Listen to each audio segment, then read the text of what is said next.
చనిపోయిన వారు తిరిగి వచ్చే అవకాశం ఉందా?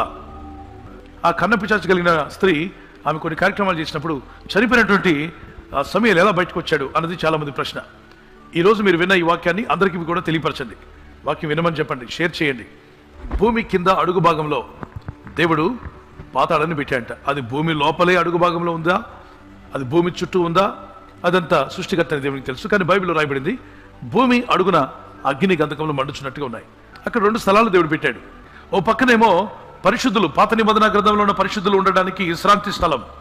అబ్రహాం మొదలుకొని మలాకి గ్రంథం వరకు, యేసు ప్రభు రక్తం కార్చి ప్రాణం పెట్టేంత వరకు మరణించిన ప్రతి ఆత్మ పరిశుద్ధ రక్తం చిందించబడక ముందు వారి ఆత్మలన్నీ కూడా ఆ విశ్రాంతి స్థలాన్ని ఏమన్నారంటే పారడైస్. అది ఎక్కడుందంటే భూమి కిందే ఉంది. మరి పాతాళం ఎక్కడుందండి? అది కూడా భూమి కిందే ఉంది. అదేమిటి? 2 భూమి కిందనే ఉన్నాయి. ఆ రెండింటి మధ్యలో పెద్ద అగాధం ఉంది. దీని గురించి యేసు ప్రభు వారు ఏమన్నారు?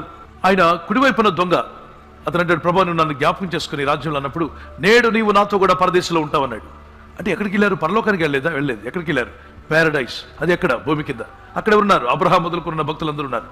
అక్కడికి ఎవరిని తీసుకెళ్లారు? దొంగని తీసుకెళ్లారు పిల్లరా. ఈ దొంగ అక్కడికి వెళ్ళాడు. యేసు ప్రభు అక్కడికి వెళ్ళారు. మరణించిన ప్రభు శిలువలో మరణించాక పైకి వెళ్లకుండా కిందకి వెళ్ళారా? అవును. ఆరోహణము అవరోహణం. ఆయన అవరోహణం చేసి భూమి కింద అడుగులకు వెళ్ళారని రాయబడింది.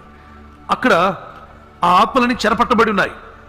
మరి పాత నిబంధనలు వారు ఇచ్చిన అర్పణల బలులన్నీ కూడా జంతు బలు శాశ్వత పాపక్షమాపణ ఇవ్వవు. అది bloodshed of Jesus Christ. Atonement must be done, the blood of Jesus Christ. అంతవరకు వీరి ఆత్మలన్నీ పారడైస్ లో ఉన్నాయి. ఇది లూకాసు వార్తలో మీకు కనిపిస్తుంది. లూకాసు వార్త 16వ అధ్యాయం 19వ వచనం నుండి 20వ వచనం వరకు ఏవైతే చెడ్డాత్మలు ఉన్నాయో, మూర్ఖంగా బ్రతికి మూర్ఖంగా చెడ్డవారుగా, నరహంతకులుగా, వ్యభిచారులుగా, దుఃఖపరిచేవారుగా, శాడిస్టులుగా, అనేకులు చంపి వారి చేతులన్నీ రక్తపూరితంగా చేసుకున్న ఆత్మలన్నీ వారు చనిపోయినప్పుడు వారి ఆత్మలు నేరుగా అగ్నిగుండానికి వెళ్ళిపోతాయి వారి ఆత్మలు. మరి భక్తిగా, ప్రార్థనాపరులుగా, దేవుని యందు విశ్వాసం ఉంచిన వారుగా జీవించిన వారి ఆత్మలు పారడైస్లోకి వెళ్ళాయి. పాత నిబంధనలో ఉన్న విషయం చెప్తున్నాను. రైట్. అప్పటికి ఎందుకని పాత నిబంధనలో భక్తులు పరలోకి వెళ్ళలేదు? యేసు ఇంకా పరిశుద్ధ రక్తాన్ని చిందించలేదు కాబట్టి. అక్కడ చనిపోయాడు లాజరు. చనిపోయినప్పుడు అతని ఆత్మను తీసుకెళ్ళడానికి దూతలు వచ్చాయి. అతను భూమి మీద ఉండిపోయింది. పాతాళానికి ఎవరు వెళ్ళారు? ఆ ధనవంతుడు వెళ్ళిపోయాడు. అతనికి ఇళ్ళున్నాయి, బళ్ళున్నాయి, అన్నీ ఉన్నాయి. కానీ పాప బంధకాల్లో బతికి అతని ఆత్మ పాతాళ అగ్నిగుండానికి వెళ్ళింది. ఈ రోజుల్లో కూడా చాలా మంది డబ్బు ఉంది కానీ దేవుని ఎదుగు రారు.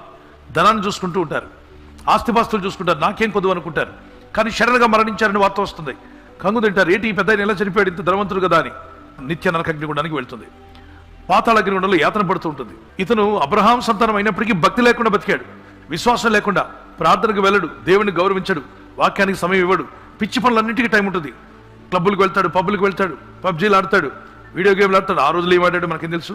ఈ రోజులో ఉన్న పిచ్చి ఆటలన్నీ ఆడాడు. అలాగే